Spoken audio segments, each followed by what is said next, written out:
Hi, everyone. Cecilia here from ISSIP. So we have an ISSIP ambassador from Japan is joining us, Yuriko Sawatani. Hi, Yuriko. Thanks for joining us. Hi. Hi. Um, could you introduce yourself to the ISSIP community? Hi, my name is Yuriko Sawatani. I was an IBMer before, but now focus on the like a business or management studies, especially focus on the entrepreneurship. So my interest is how people can make a new business in a company using the entrepreneurship recently. Oh, that's exciting. You've mentioned that you're getting more interested in the human side of service innovation and then people in general. Could you share with us some interesting projects you're leading these days? Yeah, I'm working with several companies in Japan, studying how those companies are creating new business, and what kind of the mechanism or program they are created, developing in the company. So one of the story working with the Panasonic is, I think they are using the entrepreneurship thoughts, mindset to create the new business using the existing technologies. I think recently entrepreneurship theory, we call the effectuation theory is I'm very interested in. And then that story is a typical effectuation story in a big, large technology-based company. Interesting, Yuriko. So when you're talking about the entrepreneurship business model within a giant corporate like Panasonic, don't they call it as like intrapreneurship, like inside, the kind of incubating the kind of startup structure within the organizations and then maybe, take you forward, investing in that kind of, the ecosystem within the organization and then take it forward. I mean, I think like there's quite a large difference. I mean, also I'm very curious to hear, the risk appetite because I used to work in Tokyo as well, and then when I was working in Tokyo, I felt that Japanese people are very risk averse compared to say people that I met in the in the US or in Europe, in London. So how does this entrepreneurship business model work within large Japanese corporate? And then how did they, use that, take advantage of those models to innovate? Yeah, that's very interesting. First question, like a corporate entrepreneurship, there is a several mechanisms to doing the corporate entrepreneurship. As you mentioned, like a corporate venture is one of them, and then company can invest the other company in a startup outside of the company, or maybe spin out some of the technology and making a startup outside of the company. Corporate venture is one of them. And also the internship, like they have maybe new business department they create, and that department focus on the creating new business using their company's resources, right? So integrating their internal resources and creating a new business. That is other things. And also the other thing is maybe open innovation kind of activities. So not only they're working inside of the organization, but outside of the organization. So I think I call the entrepreneurship in a company is we can think about all of the kind of the activity, but mainly focus on the like internship, working with outside, like internship doing the open innovation kind of peoples I'm focusing on. And the second question, like a risk, how to treat risk. So as you know, Japan is very conscious about risk, and they do not take a risk. They are afraid risk very much.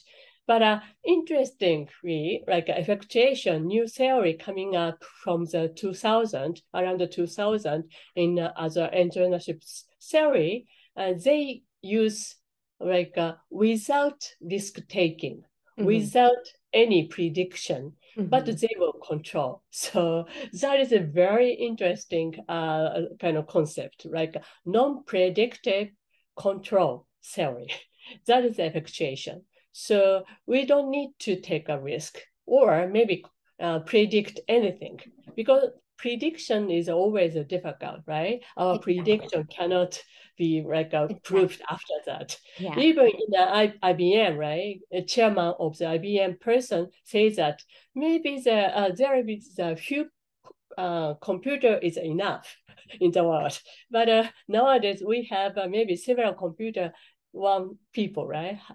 They are using. So I think prediction is very difficult. So effectuation is not predict anything, but which the utilizer means like a method which we have right now, and creating the like a new world, working with like inside and also the outside of people's.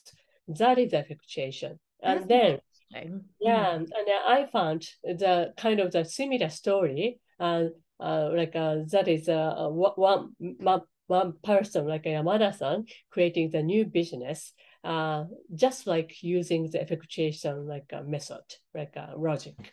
So I think effectuation is not like a hero story type of the entrepreneurship, but they have right now and working with the other people and making the team and creating the like objective together, and then create the new business. So I think that is very interesting, and maybe that is very applicable to Japanese company.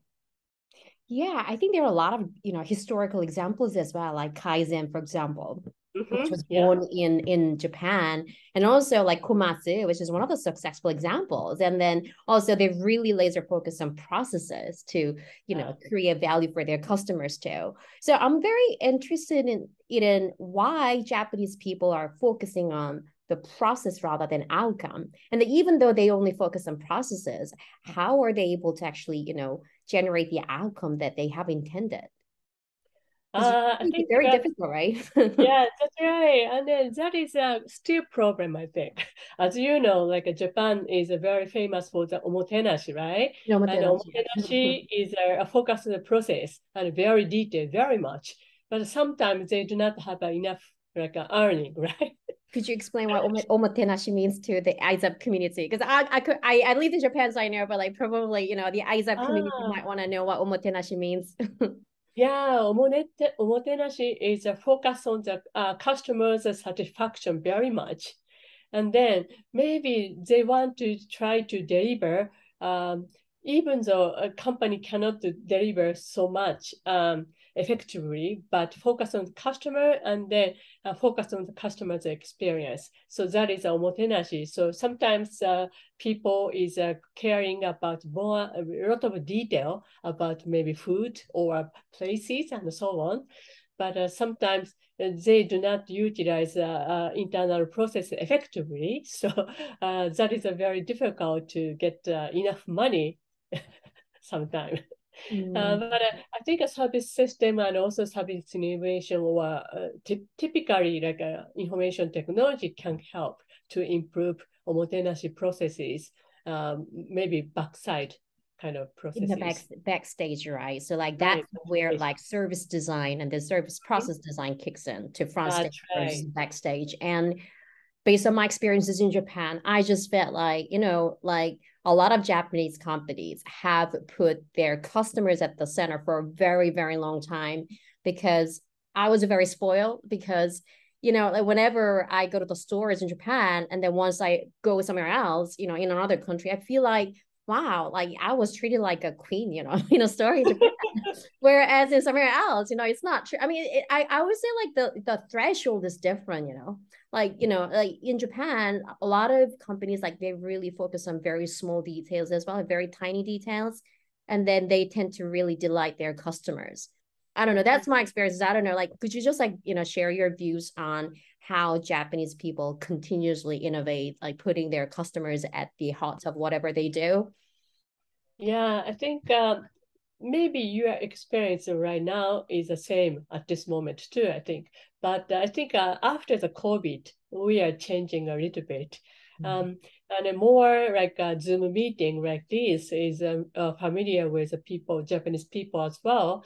And then we don't need to like a travel to customer side so much. So definitely the COVID and also information technology affects the obtainability processes as well.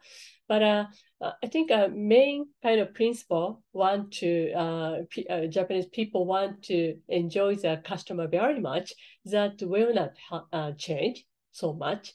But I think DX and also information technology help, so they can continue to do that, I think. Amazing. I see. So like there was a bit of a change after the pandemic, and then, they kind of change. You get to see everywhere, right? I think, regardless of, where you are in the world. Yeah, that's right. And could you share with us a little more about your interest in, people side of, service innovation? Why human touch is so important when it comes to innovating? Like with the advancement of technologies, more and more, we get to see machine to machine communication has been enabled within the service ecosystem as well. But why we need to pay more attention to the human side of innovation as we, move forward? Yeah, I think that is a great question. So usually we are thinking about how new idea coming from, right? And the new idea can be come from the new technology, or maybe the new like a pain and so on, right? And then even though we can sort of thinking about new technology, but new technology can be applied to some like a problem or issues or some social areas, then we can get some benefit from that one. And then social or people, or maybe people with some insect or maybe forest or any other object as well. But people, focus on the people, we can think about we can know the meaning of the new meaning of the technology. So how we can apply new technology and how we can change or update, increase the value in a like a world. So I think focus on people is very important. But nowadays, we can also get a lot of data, right? So a lot of data we can like analyze what's happening there and so on. And maybe we can analyze the data and we will know what is happening there. And sometimes we don't know why this is happening. And then data show us something like a linkage between them, but we don't know, right? Then at that time, if we don't have enough human knowledge, people's behavioral knowledge, then I recommend you to go to the places that is happening, people's behavior. We can observe what people are doing, and we do not know enough, then we can do the deep interview and so on. So in that sense, I think data or technology is very important, but at last, to interpret the situation or data, we need to know more people's behavior, people's thinking, I think. That's a very interesting, Yuriko. So like we live in a data-rich world. And then in order to make an informed decision, then definitely we need to leverage these data sources. But then what you're saying is, like, without understanding human behavior and user needs and desire, we won't be able to make any, further impact, basically, right? So yeah, I absolutely agree with you. I can't agree with you more. As a designer, that's what I've been doing in my work so far. So cool.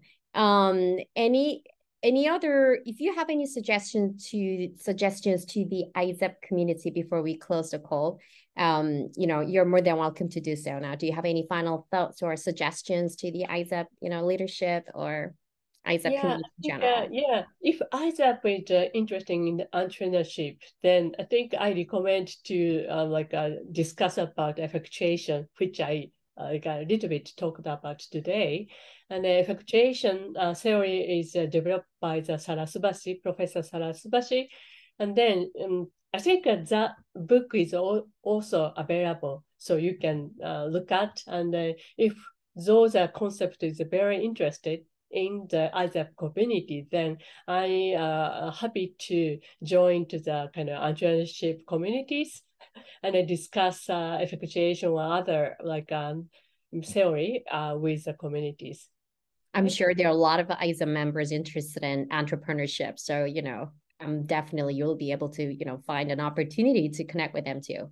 So, Yeah, and then like in November, and we have a effectuation conference in Naples. So if somebody are interested to study the effectuation right now, then please join to the Naples conference.